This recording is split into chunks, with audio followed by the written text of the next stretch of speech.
Hi, I'm Monique Mitchell, and this is my final presentation for my exhibit Consumed: How Devices Control Us. I'm going to walk you through the exhibit itself, the visual system behind it, the interactive components, and a few highlights from my exhibit book. I'll also talk about two spreads that I think are really successful and one that still needs work.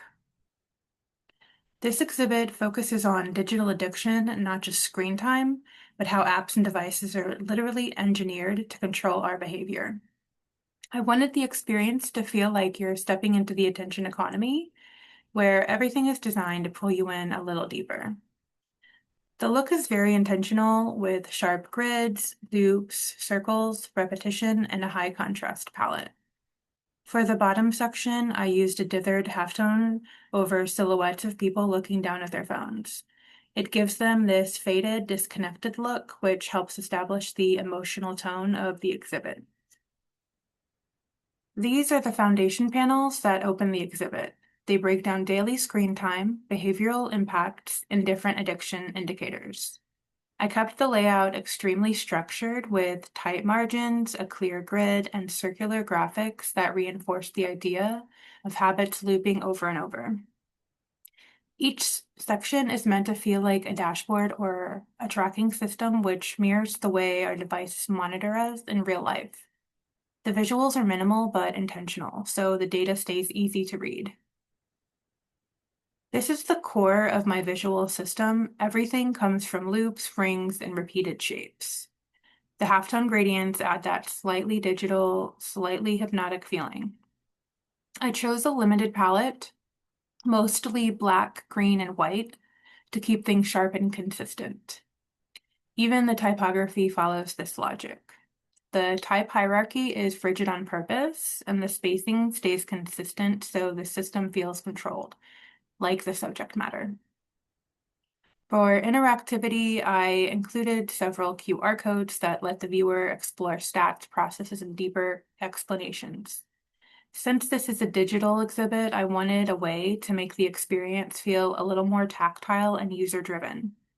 Scanning a code mimics the idea of slipping into another information loop, which fits the theme. The Wheel of Lost Time is the most important interactive piece.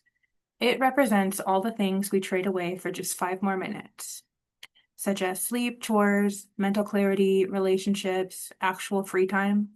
It's designed like a game spinner to show how random and slippery time becomes when we're stuck scrolling. My biggest challenge was figuring out which interactions actually made the story stronger versus which ones that felt gimmicky.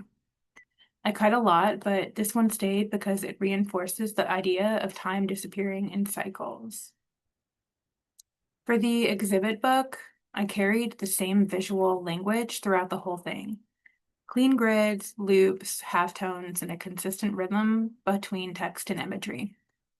I focused on clarity and pacing because the book has a lot of research and process work.